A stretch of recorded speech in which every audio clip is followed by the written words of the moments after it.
Oi gente, sejam bem-vindos ao meu canal. Meu nome é Ariesca Meurer e eu vim falar sobre livros. Estamos aí nos últimos dias do mês de setembro e encerrando a nossa leitura coletiva de O 15, da Raquel de Queiroz, que foi a obra escolhida para representar o estado do Ceará no nosso projeto literário Estados do Brasil. Para você que está chegando agora, que não conhece esse projeto, aqui no canal nós estamos fazendo leituras conjuntas de obras representando cada um dos estados do Brasil. Então o objetivo é a gente conhecer obras de todos os estados do Brasil.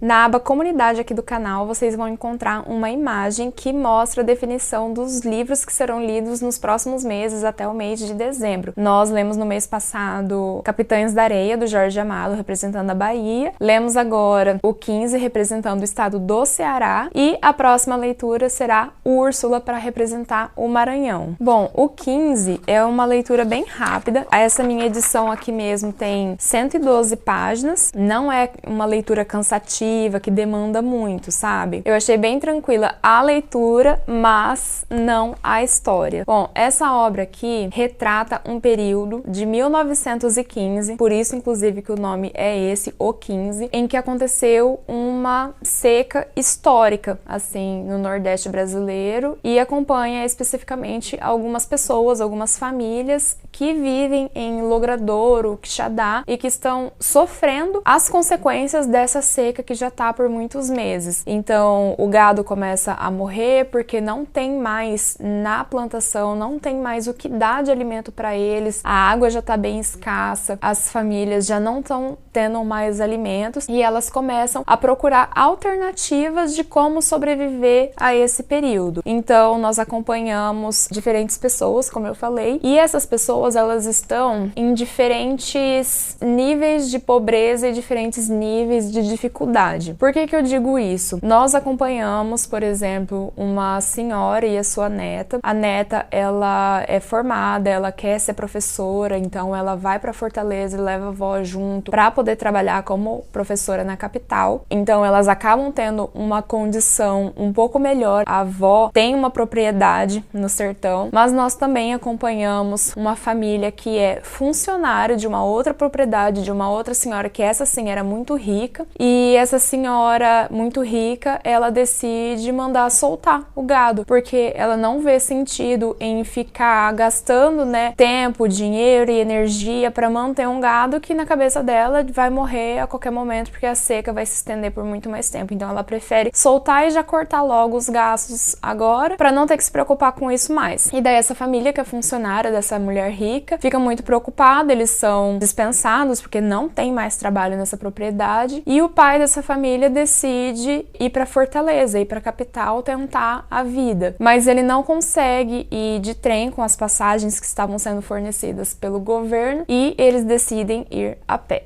Essa família, especificamente, que decidiu ir a pé na seca do sertão, é pra mim, assim, uma das...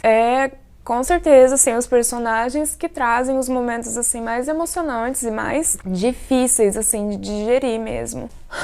Eles são, assim, o pai, que é o Chico Bento, a mãe, que é a Cordulina. Aí eles têm uma criança, um bebê recém-nascido e mais 4 crianças, mais 4 filhos. E daí a gente acompanha esses dias difíceis, assim, deles caminhando no sertão, na seca, debaixo daquele sol, a comida acabando, não encontrando água, as crianças passando dificuldade, as crianças adoecendo, os pais, assim, ficando desesperados. São passagens muito doloridas, e se você tiver aquela empatia de se colocar no lugar, você sentir a dor do outro, é um livro, assim, realmente muito difícil, muito dolorido de se ler e de se imaginar o que tantas famílias passaram lá em 1915, o que foi que elas tiveram que suportar, assim, para sobreviver, e muitas delas não sobreviveram. Na obra conta quando as pessoas, né, que estão fugindo da seca do sertão, quando elas vão chegando morando em Fortaleza, lá foi criado um campo de concentração para ir recebendo essas pessoas que estavam desesperadas, que estavam com fome, procurando uma vida nova na capital. E mostra como que as pessoas que já estão estabelecidas vão tentando de alguma forma ajudar, mas que chega num momento que nem elas têm condição de ajudar essas pessoas também. Então tá todo mundo passando por uma dificuldade e tem aqueles que estão em situações piores que uns e outros, mas tá todo mundo passando por uma dificuldade muito grande. Foi um ano realmente muito difícil. E além, né, dessa família, que pra mim foi a mais dolorida assim de acompanhar, a gente acompanha a Conceição e a Dona Inácia, né, que é a Conceição, é essa professora que foi pra capital, que já tinha uma vida, querendo ou não, um pouco mais confortável, não a melhor de todas, mas também um pouco mais confortável. A Dona Inácia, que tinha uma propriedade no Logradouro, também o Vicente, que é primo da Conceição, eles são familiares, mas ele fica lá no Quixadá, ele fica com as irmãs, com a família, para tentar resistir à seca, para tentar passar por ela e aguardar o momento tão esperado assim da chuva, em que vai voltar a chover, vai voltar a ter vida ali no sertão. Então, assim, a gente tem diferentes pontos de vista de um mesmo acontecimento. Nós temos o ponto de vista de quem ficou para trás e tentou resistir à seca, o ponto de vista da pessoa que conseguiu sair no momento certo e conseguiu se estabelecer na capital e se salvar, por assim dizer. Ponto de vista de pessoas que sofreram realmente as marcas da fome, da sede, da seca. Também as decisões das pessoas, que elas ficam assim, poxa, não tem como eu voltar pra minha terra porque lá só tem fome, desgraceira, não tem como eu voltar. Mas aqui na capital também tá todo mundo apertado, tá todo mundo numa situação difícil. Vai pro Amazonas, mas no Amazonas tá acontecendo tal coisa, não é a melhor opção. Vamos pro Maranhão, mas lá no Maranhão tá acontecendo tal coisa, não é a melhor opção. Vamos pra São Paulo? Vamos pra São Paulo? E aí, vamos pra São Paulo? E daí a gente que conhece a história de como que foi para essas pessoas que vieram do Nordeste se estabelecer em São Paulo. Então assim, gente, como vocês podem perceber, esse livro aqui me doloriu pra caramba, eu fiquei bem baqueada, e enfim, e daí eu só posso falar pra vocês que é um livro rápido, é uma leitura bem fluida, não demanda muito assim, não é uma leitura cansativa, não é uma leitura pesada, digo isso em questão de vocabulário, né, de dificuldade da leitura, mas é pesado no conteúdo, na história em si, ela é bem marcante, pelo menos me marcou bastante, me magoou bastante, assim. Só que é uma leitura que eu com certeza recomendo. Eu dei nota 5 no Scooby. Cara, é uma história que a gente precisa ler. É um livro que a gente precisa entender da história do Brasil, da população nordestina, daquele período, como que a seca de 1915 impactou tanta gente, tantas famílias daquela região. Você pega um período aí e você lê esse livro, ele é bem rápido mesmo. E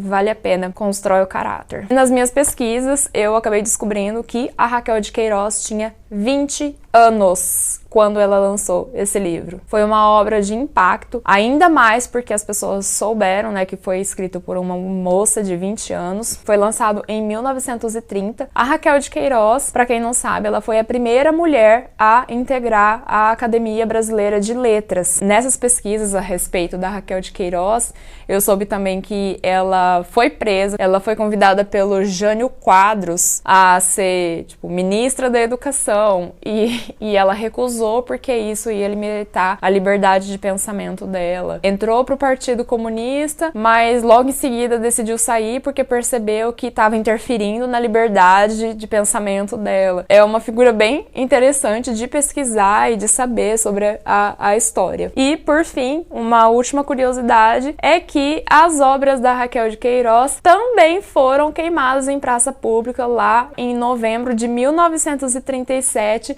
junto com as obras do Jorge Amado. Olha que interessante. O Estado Novo também interpretou como perigosos os escritos da Raquel de Queiroz. E daí, só para finalizar, eu queria mostrar para vocês que veio uma surpresinha aqui no meio dessa edição. É um documento que você pode ver que ele até foi escrito em máquina de datilografia, não sei se vai dar para ver, mas é um documento de leitura dirigida, roteiro de trabalho com orientações gerais. E daí tem uma anotação escrição à mão aqui. Era um trabalho para a pessoa fazer a respeito de O 15. A pessoa precisava falar sobre a referência bibliográfica, passagens, resumo, personagens, ambientes, enredo e uma crítica da obra. Eu achei bem legal. Eu adoro trocar e comprar livros em sebo, como alguns de vocês já sabem. E quando vem uns presentinhos desses, eu acho interessante, eu acho bem legal. Bom, pessoal, essas foram as minhas impressões sobre O 15, da Raquel de Queiroz, obra escolhida para representar o Ceará no nosso projeto de leituras dos estados do Brasil. Eu queria agora saber de vocês que participaram dessa leitura conjunta ou que já tinham lido O 15 anteriormente, as suas impressões, as suas opiniões a respeito dessa obra. Eu vou gostar muito de ter as suas percepções nos comentários. E agora, no mês de outubro, nós vamos seguir aquele planejamento da enquete que nós fizemos uns meses atrás e vamos ler o livro escolhido para representar o estado do Maranhão, que é Úrsula, da Maria Firmino dos Reis. Se você ainda não providenciou a sua obra, não tem problema, dá tempo, até porque é uma obra que está em domínio público, então você consegue encontrar o PDF online para ler no seu celular, no seu computador ou enviar para o seu Kindle. Vou deixar disponibilizado aqui na descrição do vídeo o link de acesso a essa obra e também os links para compra e download de Úrsula. Bom, pessoal, esse foi o vídeo de hoje. Muito obrigada por ter ficado até aqui. E se você gosta de conteúdo de literatura, por favor, curta esse vídeo e sinta-se à vontade para se inscrever no canal. Sugestões são sempre bem-vindas. Tenha um lindo dia e ótimas leituras. Tchau!